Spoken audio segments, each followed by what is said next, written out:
Dans un instant, les aventuriers de l'extrême. Rencontre avec l'un des sportifs français le plus titré, Robert Territeo. Passionné de sport extrême, il nous entraîne à la découverte de Nouméa.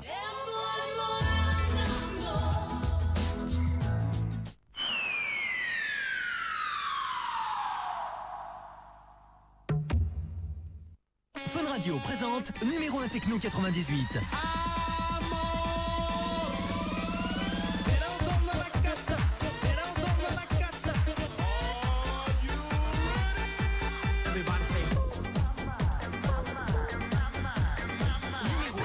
Numéro 1 Techno 98.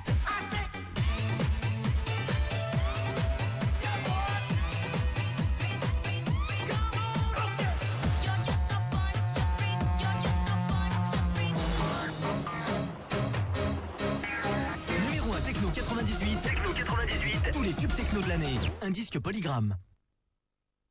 Mes copines et moi, on joue sur le 08 36 68 99 11. 08 36 68 99 11. Qui joue avec nous? Venez jouer avec moi au 08 36 69 9876. 08 36 69 9876.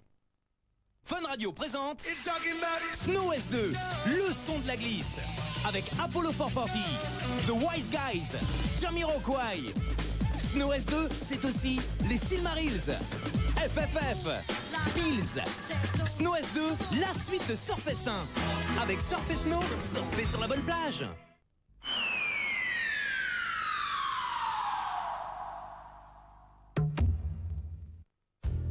Cette semaine, Sport Événement est consacré au funboard. Vous apprécierez les meilleurs moments de la finale du circuit mondial pro avec Robin Esch, Jason Polakov et Robert Territeo qui se sont affrontés sur les vagues d'Ukipa à Maui. Et vous découvrirez les Win Awards, les récompenses qui couronnent tous les acteurs du funboard. Surfez sur la vague de Sport Événement dimanche à 12h15 sur M6.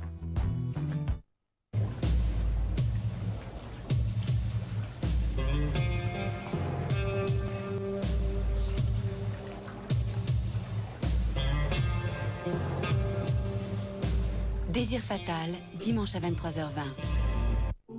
Avec Hula, par téléphone.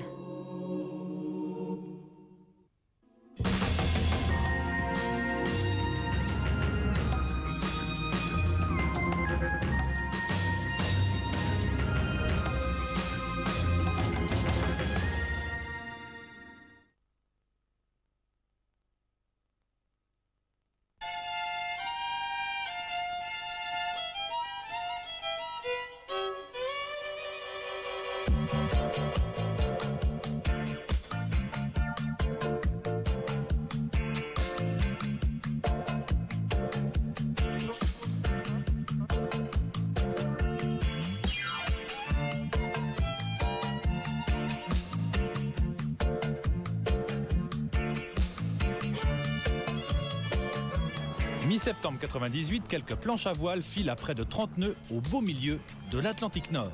La première édition de la Transatlantic Windsurf Race est lancée. Cette expédition insensée, organisée par Loie Hubbard, est à la fois un raid extrême et une course d'endurance. Malgré de nombreux désistements et un changement d'itinéraire de dernière minute, Hubbard a réussi son pari, faire traverser l'Atlantique à quelques-uns des meilleurs funboarders de la planète.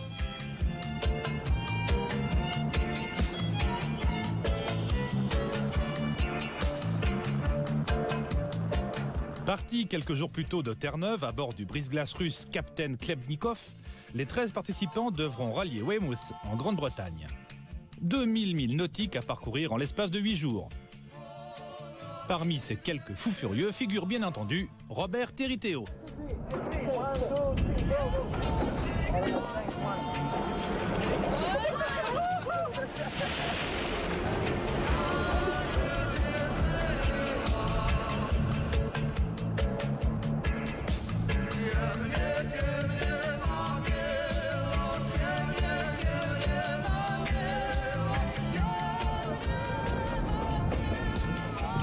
Je l'ai fait comme ça, j'ai décidé en 3 jours.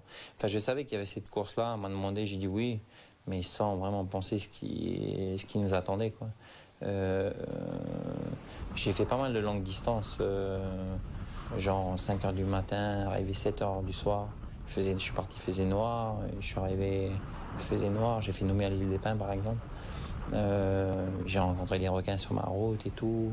Alors, l'Atlantique, je voulais connaître. Je savais ce qui m'attendait un peu. Je savais qu'on allait avoir de la grosse merde, de la grosse houle, être au large, tout ça. C'était quelque chose que je ne connaissais pas du tout. De ne pas voir terre pendant plusieurs jours, ça je ne connaissais pas. Bon, on avait un point de repère, c'était le bateau, mais quand on ne voit pas la terre, on n'a aucun sens de la balance, de l'équilibre. Et bon, le premier jour, on n'arrêtait pas de tomber, quoi, au virement de bord, aux empannages et tout. Puis on se sent vraiment pas sûr. Moi, je ne suis pas sûr de moi du tout, quoi.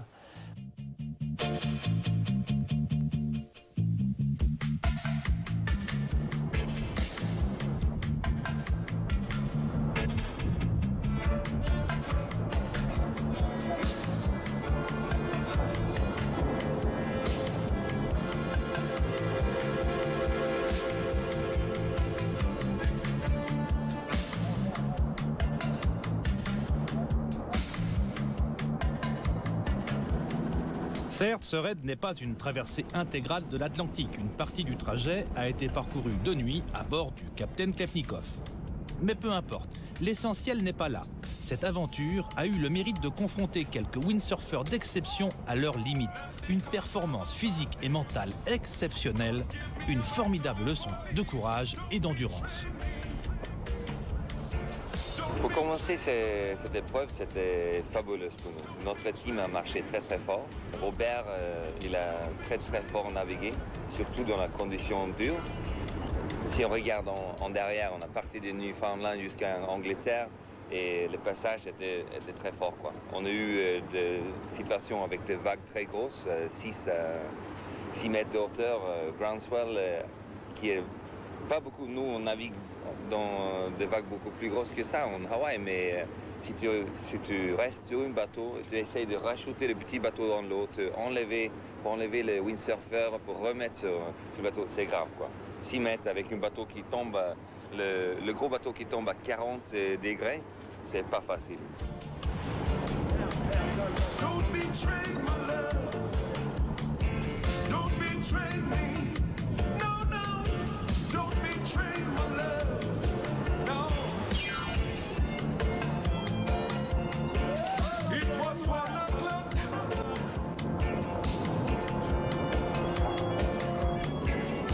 The first hour after midnight. Ce type de navigation, on l'a pratiquement jamais. Quelquefois, ouais, quand c'est gros. Mais bon, de se trouver là en plein milieu de l'océan, tout autour, voir que la mer, excepte le bateau, c'est des conditions qu'on n'a pas l'habitude d'y être, quoi. C'était top pour moi. C'était un défi en même temps, puis en même temps, savoir qu'on pouvait faire du funboard en plein milieu de l'Atlantique et faire des temps pratiquement beaucoup plus rapides par rapport au planchiste qu'il y avait avant. Alors on faisait en 2 mois, un truc comme ça, alors que nous, on peut faire en 10 jours, et peut-être en moins de 10 jours la prochaine, je crois, en s'organisant un peu mieux et tout. Et voilà, tu vois. On apprend beaucoup de choses ici.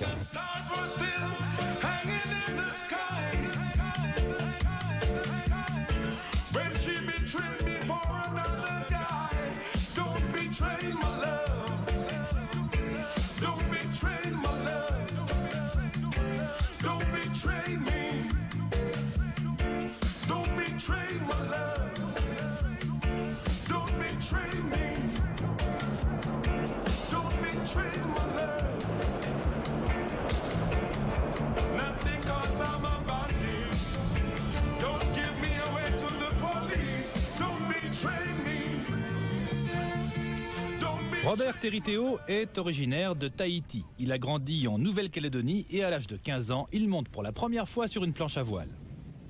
Ça m'a vraiment pris, c'est le jour où j'ai pu faire 20-30 mètres, puis en regardant mon frère aussi qui partait au large, qui revenait avec le sourire jusqu'aux oreilles et tout ça, je me disais que ça avait l'air d'être fun quand même. Ça allait d'être sympa et tout ça. Alors j'ai dit bon, je voulais goûter. Alors j'ai essayé et puis bon,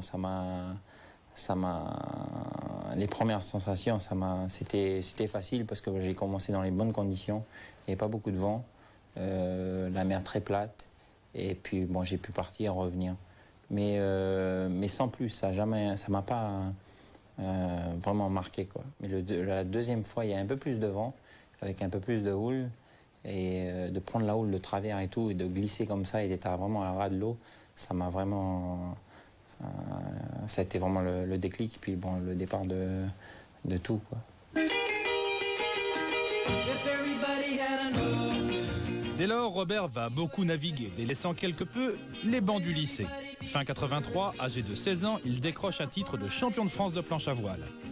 Renvoyé du lycée de Nouméa pour cause d'absentéisme, il décide de vivre de windsurf. Repéré par Fred Bochen, Terry Théo est immédiatement propulsé sur les épreuves de la Coupe du Monde de Funboard, parmi les meilleurs du moment.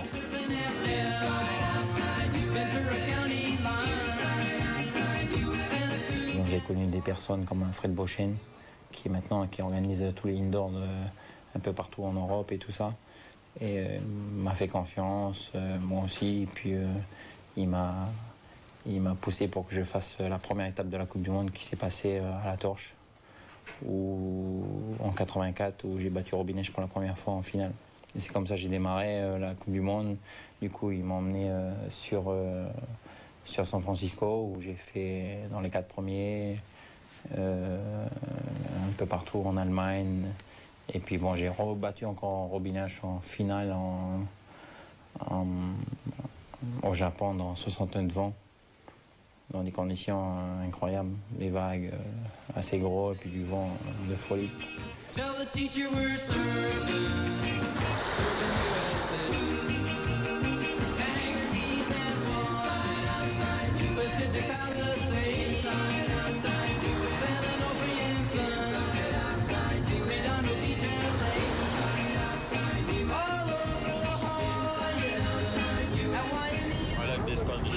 J'aime ces conditions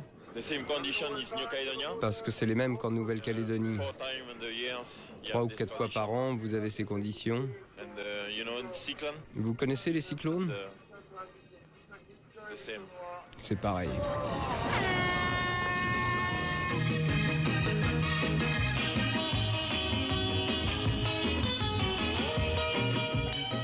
Par 60 nœuds de vent lors de la finale de l'épreuve de slalom, Terry Théo va battre Robinech, le dieu du funboard. Regardez bien, à l'avant-dernière bouée, Terry Théo, reconnaissable à sa voile rose frappée d'un F-35, passe Robinech d'une manière magistrale.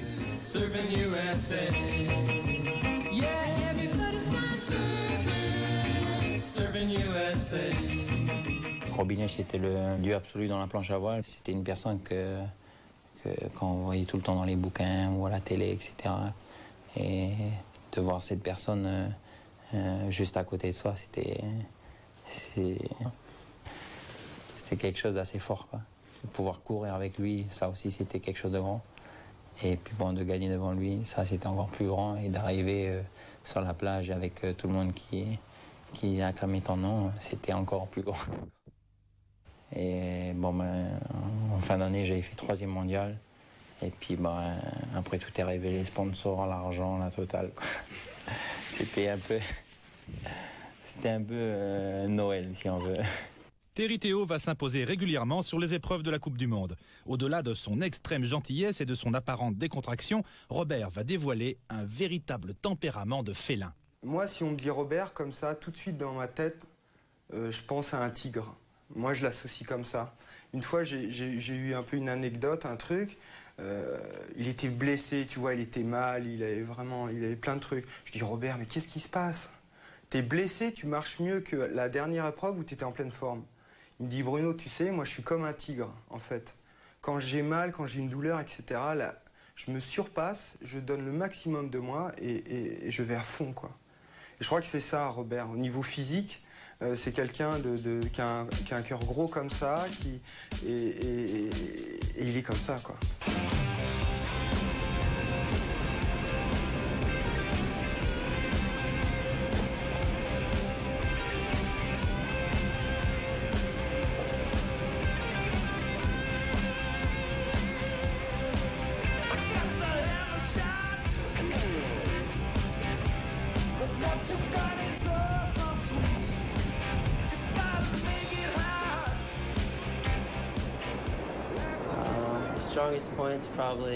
Son point le plus fort, c'est probablement les vagues. C'est un fou furieux. Il a peur de rien. Il y va à fond. Il est capable de tout pour gagner.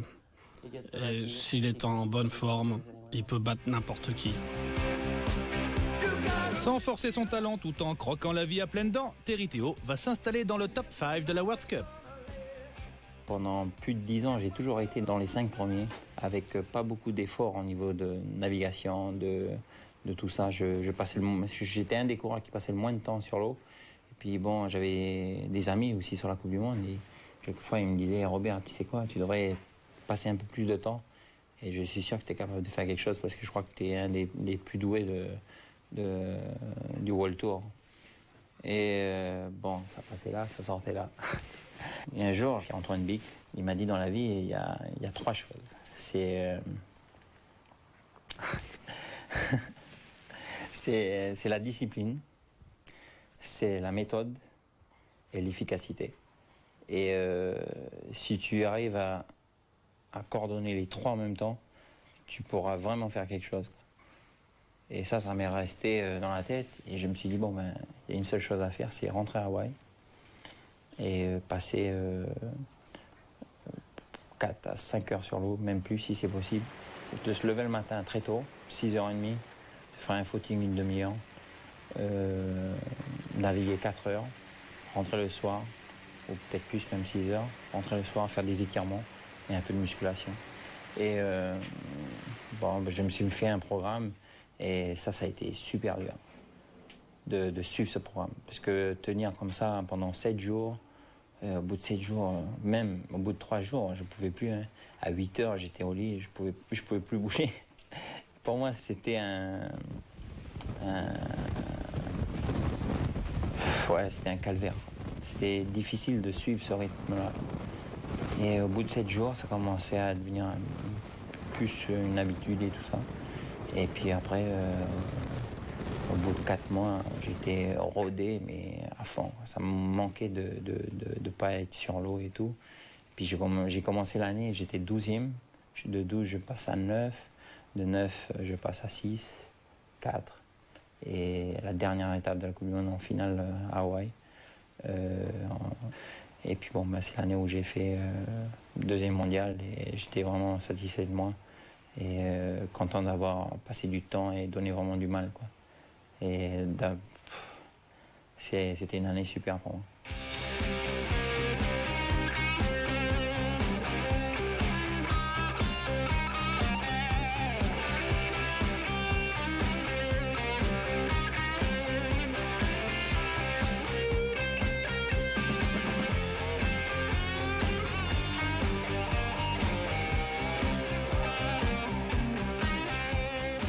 Vice-champion du monde 93 de funboard, juste derrière l'intouchable Björn Dunkerbeck, scelle le meilleur classement jamais enregistré par un windsurfer français.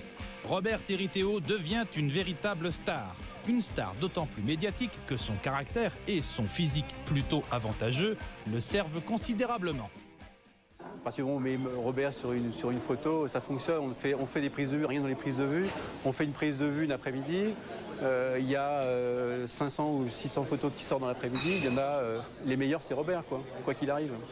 C'est lui qui a plus de pêche, c'est lui qui a plus de...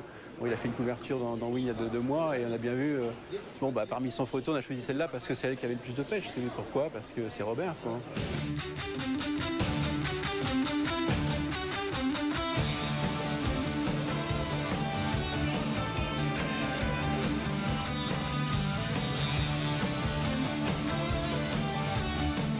Bercy, début des années 90. Fred Beauchesne crée le funboard en indoor. Idée géniale car il suffit d'appuyer sur un bouton pour avoir du vent et même beaucoup de vent. Idée généreuse car les coureurs vont désormais être supportés par un public enthousiaste et survolté.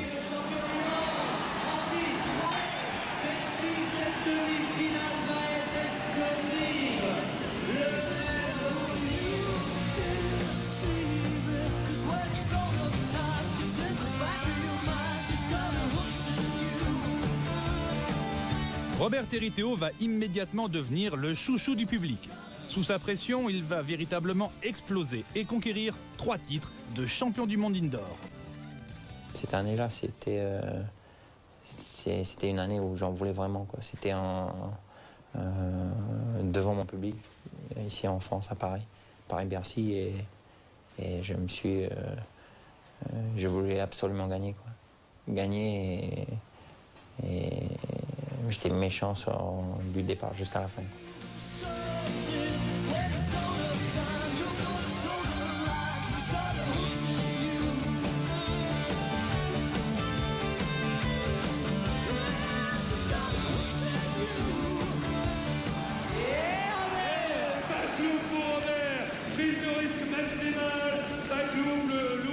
Ça le rend fou, hein. Il suffit qu'on crée Robert. Si le public était aussi près de lui en Coupe du Monde, je pense qu'il serait meilleur et il raterait pas les bouées certainement.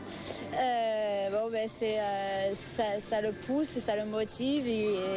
C'est pas du tout en plus par prétention ni parce qu'il a la grosse tête. C'est juste qu'il est comme ça le motive, il a besoin de ça et puis il explose complètement en indoor. Bon, nous des fois il nous fait peur. Hein.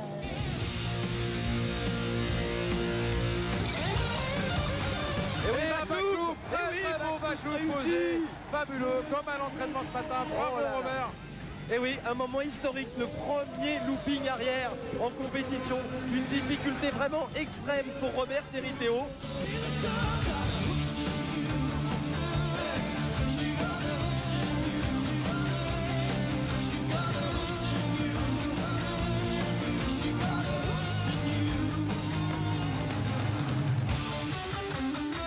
Quelquefois, je m'énerve un peu et puis je me sens, j'ai mal fait à ce saut-là, je comprends pas.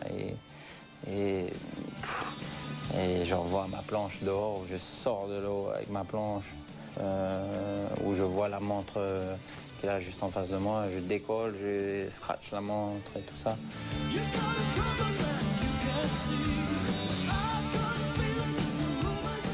Je fais des trucs un peu fous, quoi. Mais fous aux yeux des autres, mais à mes yeux, à moi, ça va, quoi, ça passe. Ça passe, et puis quelquefois je me fais mal un petit peu, mais c'est pas grave, je me rétablis au bout de 15 jours. Mais bon, c'est vrai que les hôpitaux, j'en connais un peu partout, quoi. J'ai connu, je vais à peu près 5-6 fois à l'hôpital chaque année, quoi. Mais bon, maintenant je me suis calmé. Depuis que je connais ma petite femme, elle est là pour me tirer les oreilles. Calmé, ouais, faut le dire vite, hein.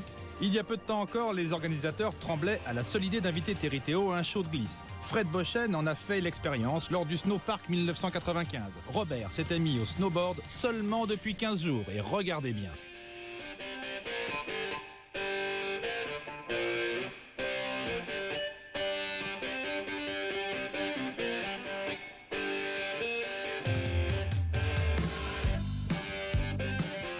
Moi, je l'avais invité sur le Snowpark des Princes et j'avoue que j'avais eu très très peur. Donc j'avais décidé de plus jamais l'inviter sur une épreuve de snowboard. Ça tombe bien parce que j'en ai pas réorganisé depuis. Mais c'est un garçon imprévisible, mais en même temps c'est un mec qui a une étoile au-dessus de la tête. Et puis c'est en même temps un garçon qui physiquement peut se permettre ce que d'autres ne peuvent pas faire. Pouvoir se le permettre, c'est une chose. Tenter un double looping arrière pour fêter son 16e jour de snowboard, faut quand même oser.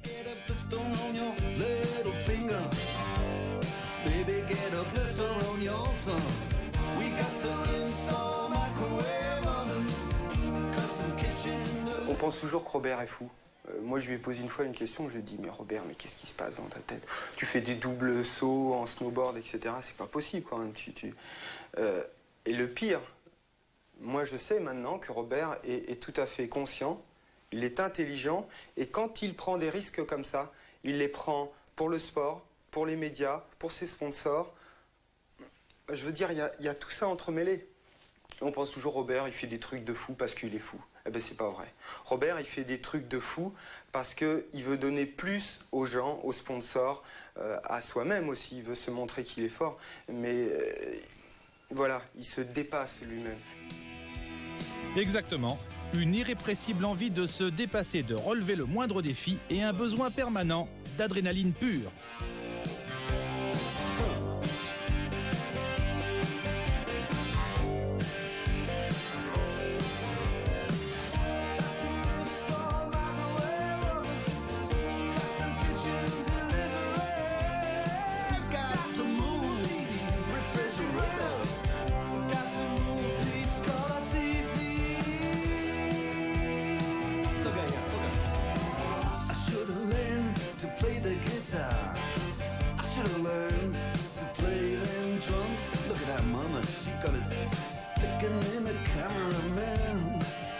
Pour moi, Robert, c'est le Noah de la planche à voile. C'est-à-dire que, quel que soit son classement, ce mec-là, on est obligé de l'adorer. Donc, il sait s'exprimer avec le public, sait faire vibrer le public avec un geste, un clin d'œil, une espèce de spontanéité, ce qui fait en même temps l'émotion. Et c'est ce qu'on retrouve, c'est la fameuse émotion du sport. Donc, je crois que ça, c'est très important. Pour moi, il y a Robin Esch et Robert Territeo. Je crois que c'est les deux mecs qui font que la planche à voile aujourd'hui, elle est toujours vivante, quoi. C'est important. Il faut d'autres personnalités comme ça, quoi. Il faut des mecs qui fassent vivre un sport jusqu'au bout, c'est-à-dire avec évidemment les capacités sportives, les résultats sportifs, mais aussi tout ce qui est autour. Je crois que c'est très important, quoi.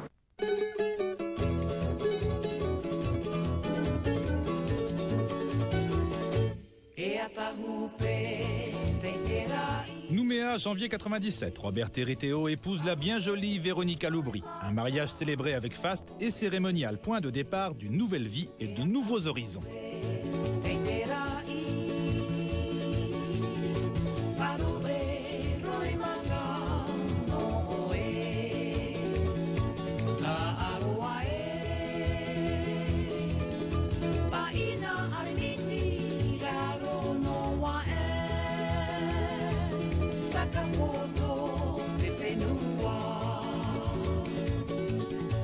Ça m'a beaucoup changé.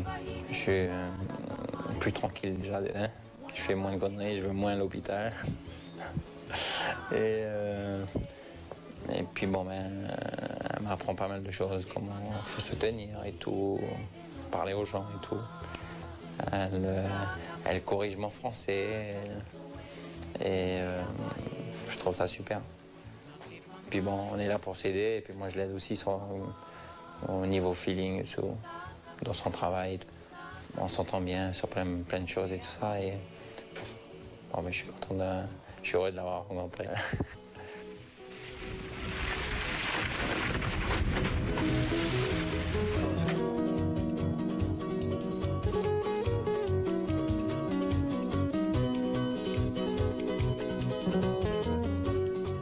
En l'espace de quelques mois, Véronica aura tout appris de la planche à voile, y compris la navigation en duo. Ah, ça c'est génial. C'est génial, mais qu'est-ce qu'on a pu s'engueuler aussi parce que je veux pas dépasser le bleu marine, parce que j'ai peur. Alors il faut qu'il aille dans le bleu ciel, toujours dans le lagon. Et à un moment, il faut bien virer de bord et je suis à l'eau et je suis complètement paniquée. Je remonte sur la planche à toute vitesse et elle coule parce que c'est pas des grosses planches. Il m'a tout fait faire en 2 ans, c'est absolument... Il me fait faire des choses que je ne penserais pas faire et dont je suis persuadée que je me dirais non, mais ça, je ne veux même pas en entendre parler. C'est vrai que les requins, petit à petit, je suis rentrée dans l'eau, petit à petit, je suis descendue, petit à petit, j'ai pris ma respiration et je suis allée m'accrocher à son short pour donner à manger aux requins. Mais c'est des phobies. Alors, à partir du moment où il m'a fait descendre dans des centaines de serpents à Fort Boyard, à partir du moment où on passe le cap, après on est fiers. Alors j'aime bien quand il est fier de moi. Comme de très nombreux windsurfers, c'est à Hawaï, sur l'île de Maui, que Robert a construit la maison de ses rêves. Il l'a lui-même dessinée et a choisi de s'installer juste en face du spot de légende d'Ukipa. Robin Esch est son voisin et de temps à autre, ils s'entraînent ensemble.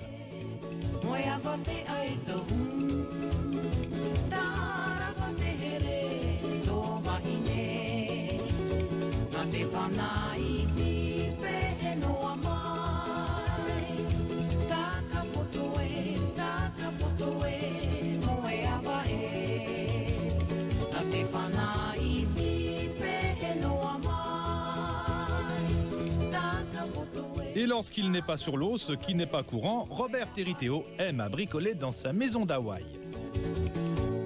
Ce que je voulais, c'est d'avoir une maison un peu style polynésien. Je voulais, bon, c'est mes racines et tout, je voulais que ce soit tout en bois, en bambou, etc. et tout, qu'il y ait des choses qui sortent du commun. Par exemple, les lavabos, ils sont en coquillage et tout. Des choses vraiment particulières qu'on n'a pas l'habitude d'y voir, quoi. Mais tout dans le naturel. Et je voulais pas mettre du carrelage, je voulais très simple, très beau, et, à mes yeux bien sûr. Peut-être que ça ne plaît pas à d'autres. Et dans le naturel le plus possible, quoi. Et Et ça m'est arrivé quelquefois de travailler pendant une semaine et puis au bout d'une semaine de voir que ça me plaît pas. Alors je recommence tout.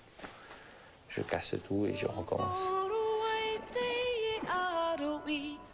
Chez les Territéos, s'il y a des masques et d'étranges sculptures, ce n'est pas tout à fait par hasard. Toute ma famille à Tahiti et mes origines sont d'origine tahitienne.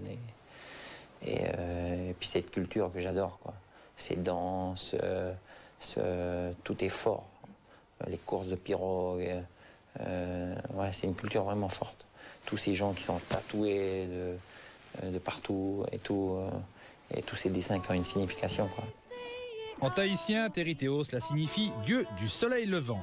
Et tout naturellement, les tikis, dieux sculptés dans le bois, ont leur place dans la maison de Robert. Les tikis de ma maison, c'est plus pour au niveau de la décoration. Bon, j'ai fait des tikis, mais plus hawaïens, sur le devant de la maison, parce que la maison, elle est à Hawaï, à Maui. Et bon, j'ai fait le dieu de Maui, j'ai fait le dieu de la guerre. Et puis bon, les deux poteaux centrales où tu as deux sirènes, puisque bon, je suis quelqu'un de la mer. Et puis bon, avant que je connaisse ma femme, c'était les femmes les plus fidèles.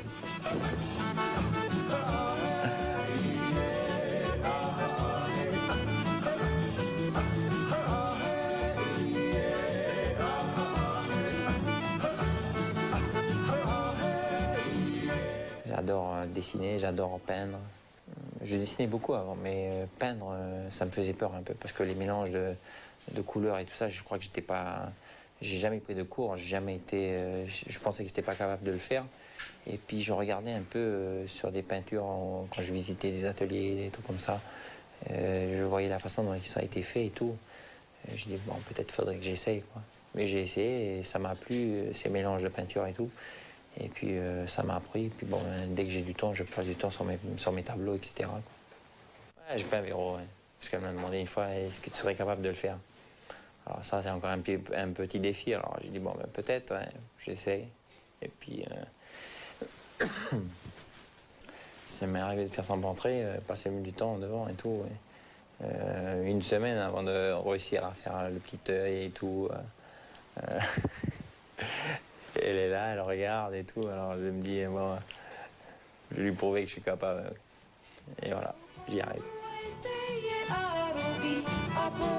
Robert peut rester ainsi plusieurs semaines sans naviguer, à peindre ou à jardiner, retiré sur sa planète. Alors parfois le doute s'installe, comme ce fut le cas dernièrement, après une longue série de défaites. Défaite sur défaite, au bout d'un moment on se pose des questions. On se dit, mais...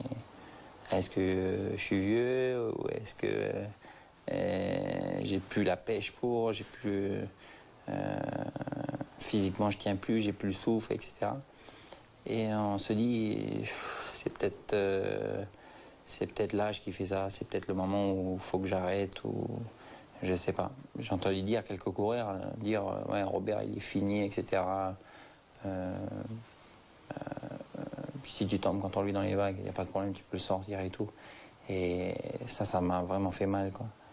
Et c'est un peu pour ça où j'ai vraiment mis le paquet pour revenir. Et je me suis dit, bon, ben, il faut que je reprends l'entraînement et que je revienne comme avant, quoi.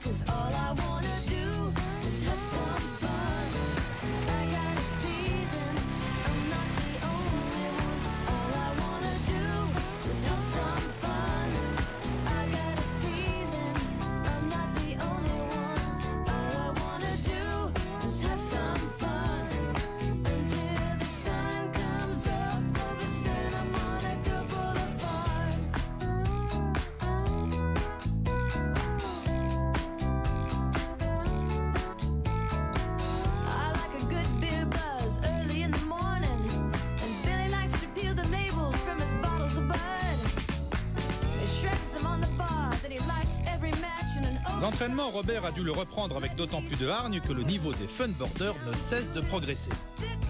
Le niveau a beaucoup progressé. Les coureurs, ils sont beaucoup plus professionnels par rapport à avant. Avant, on faisait moins attention. On sortait jusqu'à 2h, 3h du matin et tout ça. Mais maintenant, c'est plus ça. Il n'y a plus personne qui sort. Tout le monde est au lit à 10h, 11h du soir maximum. Et puis, on n'a qu'une idée dans la tête, c'est de bien faire le lendemain. Bien faire le lendemain, c'est justement ce que Robert a eu à cœur de prouver lors du dernier Indoor de Berlin.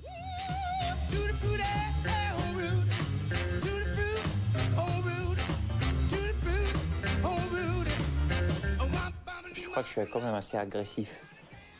Dès que je suis sur mon terrain de course, je suis comme une bête, quoi. Je crois que c'est ça. Je vois plus personne autour de moi. Je suis concentré à 100%. Et puis, si je peux bouffer, je bouffe, quoi. Ouais, je suis méchant, quoi. Quelquefois dans mon regard et aussi dans ma façon de faire. D'arriver à fond sur la rampe, de donner pumping jusqu'au dernier moment, derniers efforts jusqu'à attraper la rampe. Et après, bon, ouais, je crois que c'est ça qui me fait monter 2 mètres, des fois 3 mètres plus haut que les autres coureurs.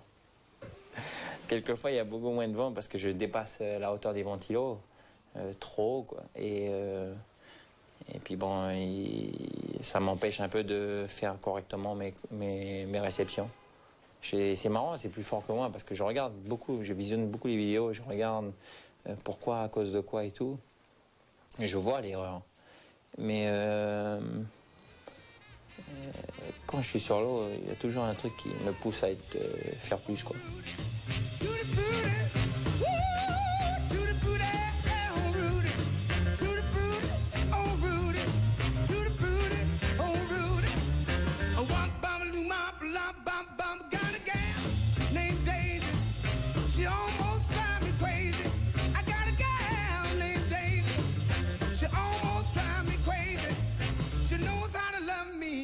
Faire plus, dépasser ses limites, c'est l'essence même de Terry Théo. Robert ne calcule pas, il se donne à fond. Et quand ça passe comme ici à Berlin, c'est grandiose. Résultat, une brillante 2e place juste derrière l'éternel Robin Esch.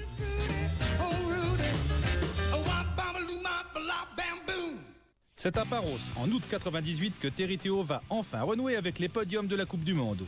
2e place au classement général, juste derrière l'indétrônable Björn Dunkerbeck, 10 fois champion du monde.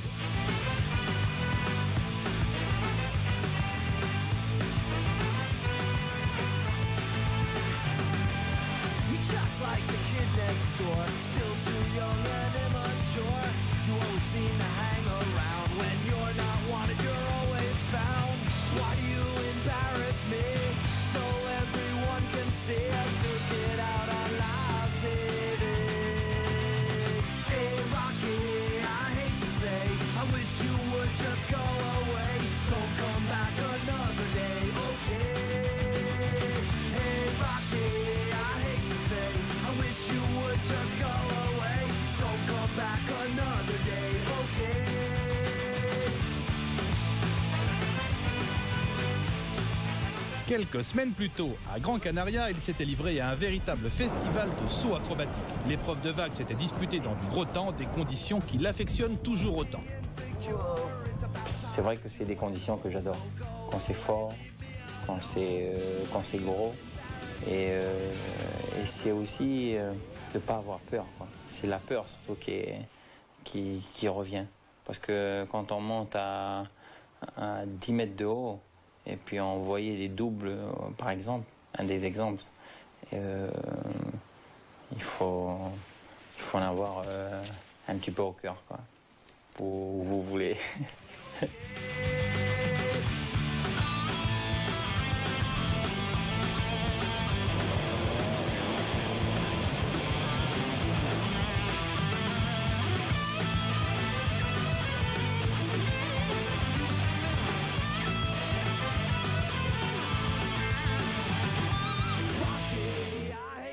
Et puis, comme Robert ne fait jamais les choses à moitié, pour notre plus grand plaisir, il a envoyé un saut d'anthologie.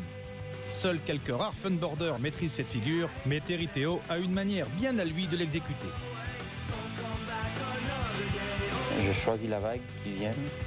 Une fois que je l'ai choisie, j'arrive en pleine vitesse. Je donne l'appel le plus fort possible. et je monte au plus haut. Et en général, les coureurs, enfin ceux que je connais qui font aussi, ils envoient tout de suite. C'est avec ils envoient le double, mais ils sont toujours à ras de l'eau. Et moi, je fais carrément le contraire. Je monte le plus haut possible et j'envoie la première rotation sur place et la deuxième dans la descente, quoi. Et ça fait super peur. Ça fait super peur même pour tous les autres coureurs, quoi. Et je me suis dit un jour, ça passe ou ça casse, quoi. Et puis bon, c'est passé. Et puis bon, depuis, je prends confiance en moi. Et quand je fais ça, ben, les coureurs, ils sont... C'est un peu bouche bée, quoi.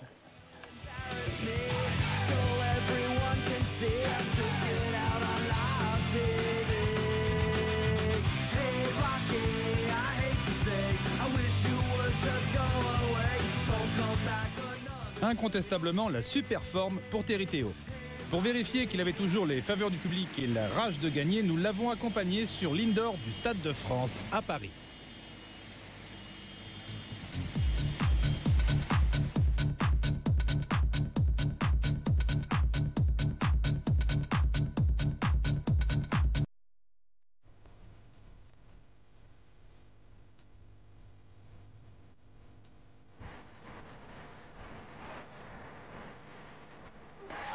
Tu vois, par exemple, Robert, c'est le genre de choses qu'il peut générer, quoi. Et dans le monde du windsurf, c'est le seul qui peut faire ça. Alors, je sais pas si c'est lui qui génère ça actuellement, mais Robert est quelqu'un qui déchaîne les passions, ça c'est clair. Le petit clin d'œil de Monsieur Robert Terry Théo. C'est le Robert Terry Théo, c'est le meilleur, il va gagner, de toute façon. Il n'y a pas photo, il n'y a pas photo, il va gagner. Malgré des problèmes de matériel égaré et une blessure mal guérie, Terry Théo va se faire le spectacle comme à son habitude. Littéralement porté par le public, motivé comme jamais pour ce comeback parisien, il va, une fois de plus, flirter avec les limites. Alors le Stade de France, convaincu. Allez, plus fort, debout le stade. Lorsqu'il est amené dans des limites, lorsqu'il pousse son corps dans des limites impossibles, son corps réagit d'une telle force que physiquement, il a une force supérieure à la normale. Prenons le cas d'une personne, si tu veux, qui est amenée presque à mourir. Elle va se débattre tellement, elle va donner une force beaucoup plus importante que normalement elle pourrait donner. Et Robert, c'est ça en fait. Quand il a mal, quand il a des côtes cassées, etc., son corps en fait est prisonnier. Et physiquement, en fait, il va exploser, il va tout donner, il va prendre les grandes voiles, il va faire des sauts de folie. Et ça passe ou ça casse. Mais quand ça passe, bah, c'est vrai que, bah, voilà, c'est apogée.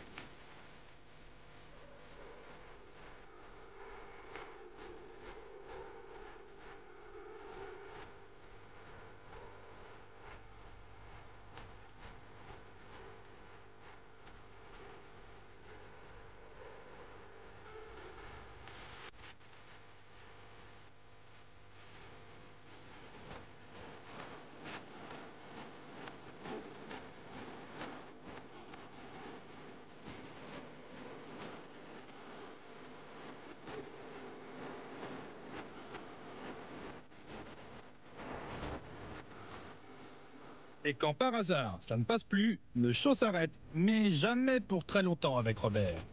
J'ai mangé un peu le wishbone, un peu bien. J'ai passé je suis passé à l'urgence et tout ça, ils m'ont recousu et tout. Qu'est-ce que tu t'es fait? Ah, pas grand-chose, juste l'arcade et puis le nez cassé. Bon ben voilà, je suis là et j'ai fait quelques frayeurs à côté de moi, ma femme surtout, et puis ben voilà. Et tu remontes quand sur une planche? Je garde les points encore 4-5 jours, mais je vais remonter sur la planche après-demain. En 4 heures, je prends l'avion et puis le jour d'après, je serai sur la planche. Hein. Je suis obligé de toute façon.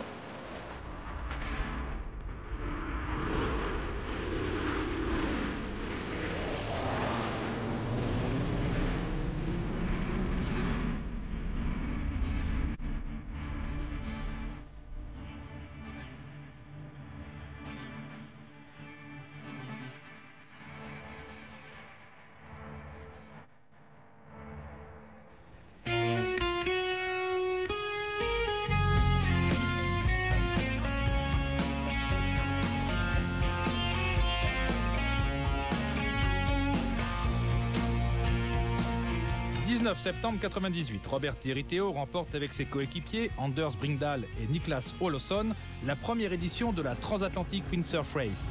Une performance exceptionnelle qui a marqué incontestablement les corps et les esprits.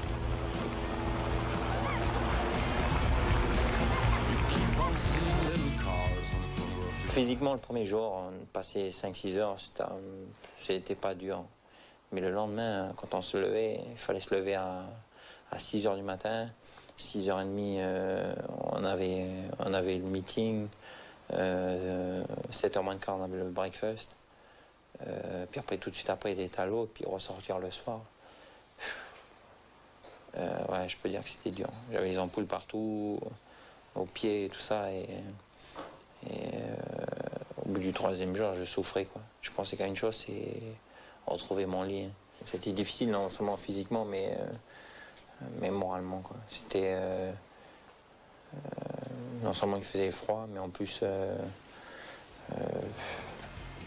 j'étais stiff, j'étais dur, raide de partout, quoi. Musculairement, j'avais vraiment besoin d'un massage, quoi.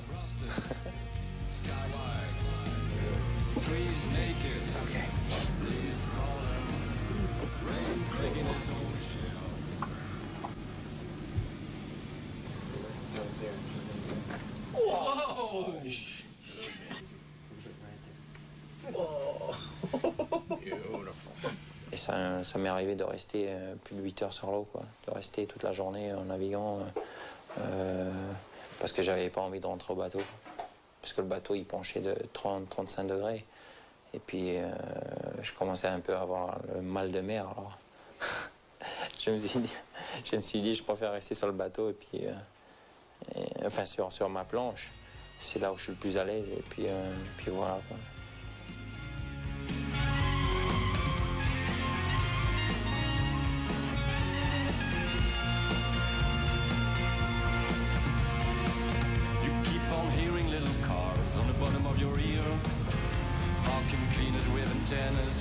Heading towards dark, dust is flying fast these days, color changing every minute.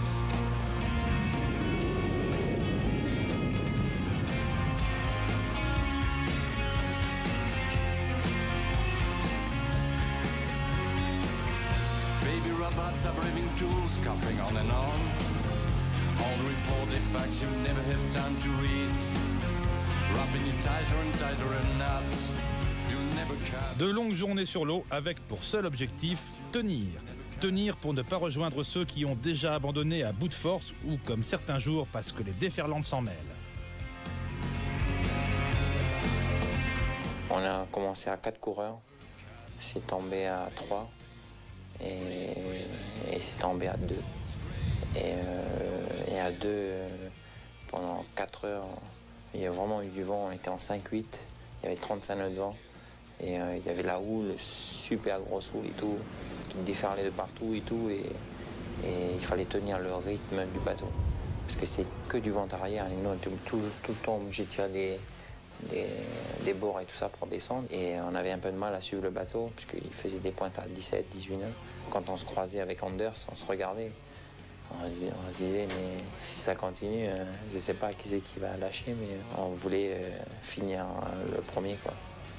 Une telle épreuve pose le problème crucial de la sécurité des windsurfers. Un véritable casse-tête pour les organisateurs et une hantise permanente pour les coureurs. On avait vraiment tout ce qu'il fallait. On avait balais Argos, on avait les fusées, on avait la radio, on avait un cerf-volant aussi. On avait vraiment tout ce qu'il fallait, mais ça ne m'inspirait pas du tout confiance, quoi.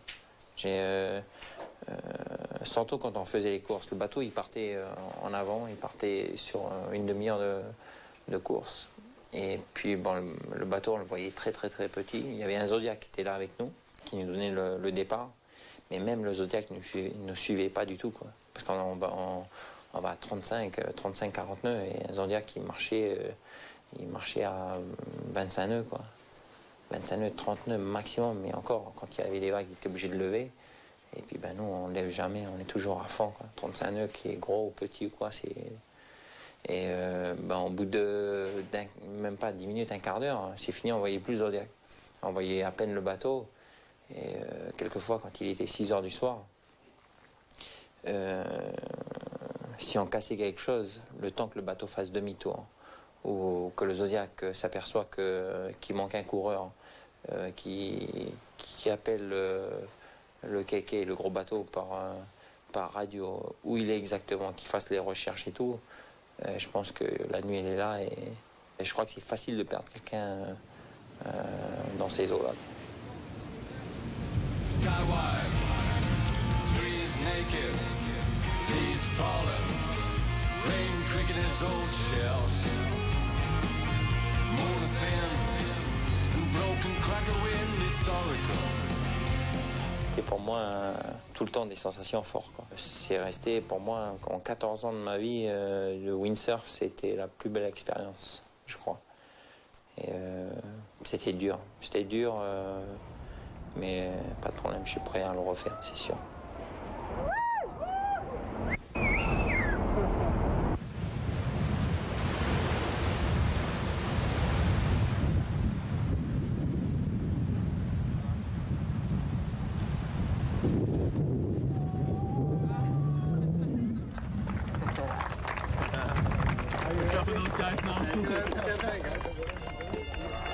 Histoire de fêter la victoire sans faillir à sa réputation de trompe-la-mort, Robert allait s'offrir un dernier flash.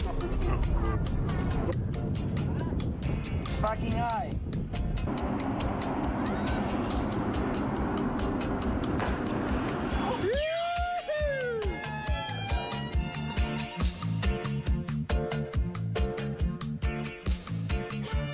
Je me suis dit, pourquoi pas sauter du bateau, quoi. Et voilà, je suis sauté du bateau, 47 mètres, coccyx déboîté, etc. Ça, c'est moi. C'est un kamikaze, il sait ce qu'il fait, il me le dit, mais moi j'ai toujours peur. C'est normal, c'est plus l'instinct féminin. Mais je le conseille sur plein de choses et il m'écoute. Mais pas sur ses cascades. Quand il a décidé de sauter, de toute façon, il n'y a rien qui peut l'arrêter, je crois. Il m'a dit qu'il se calmerait quand on aurait un enfant, donc on verra. Ce que je souhaite, c'est que notre enfant soit pas tout à fait comme lui. Parce qu'alors là, je redoute. On peut toujours rêver. Robert Tirriteo se calmera après tout peut-être un jour. Pour l'instant, il est fermement décidé à retourner naviguer sur les océans. Il réfléchit à une tentative à plusieurs funboarders pour battre le record de vitesse sur la traversée de l'Atlantique à la voile. Record mythique actuellement détenu par Serge Madec à plus de 20 nœuds de moyenne. À 31 ans révolus, Robert Tirriteo n'a pas dit son dernier mot et ne quittera certainement pas ses footstraps sans nous faire un dernier show à la Tirriteo.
Salut, tu crois pas que t'aurais pu m'appeler depuis tout ce temps? 08 36 69 03 69. Venez jouer avec moi au 08 36 69 9876. 08 36 69 9876. Si vous vous ennuyez ce soir, venez jouer avec moi. 08 36 69 90 69. 08 36 69 90 69.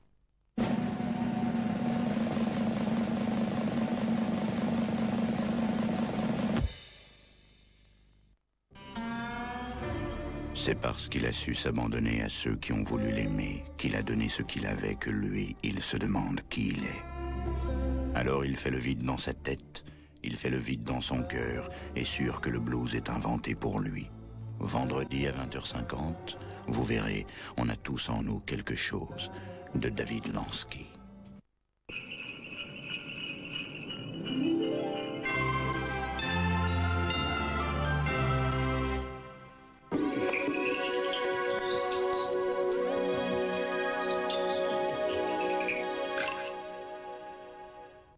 Un jeudi en 2 temps. Le matin, les brouillards sont généralisés et souvent denses. Seul le pourtour méditerranéen sera épargné, mais des nuages bas venus de la mer s'étendront du Languedoc-Roussillon à la Côte d'Azur. Le soleil aura bien du mal à percer la couche de grisaille, mais il finira quand même par y arriver. L'après-midi, on retrouvera de nombreux bancs de brouillard qui persisteront jusqu'au soir. Mais dans l'ensemble, l'astre du jour prendra largement le dessus. Il sera controversé sur le littoral méditerranéen et des nuages traîneront sur les pays de la Loire. Le ciel se voilera sur la Bretagne avant l'arrivée de la pluie en soirée. Le vent de sud-ouest se fera sentir. Au lever du jour, on attend de petites gelées sur l'est du pays. Il fera -3 à Dijon. Ailleurs, le mercure hésitera entre 2 et 7 degrés. L'après-midi, toujours de la douceur avec 7 à 17 degrés en Corse. Nuages et éclaircies se poursuivront à Jérusalem. Pour trouver le franc soleil, appelez le 08 36 70 08 08.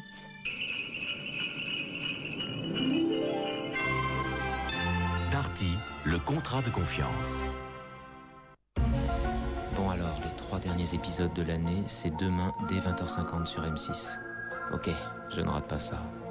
Et comme j'ai découvert la vérité sur la diffusion de X-Files l'intégrale à partir du vendredi 8 janvier, il n'est pas question que je bouge de ce lit. 08 36 69 36 15 vous présente Boulevard des Clips.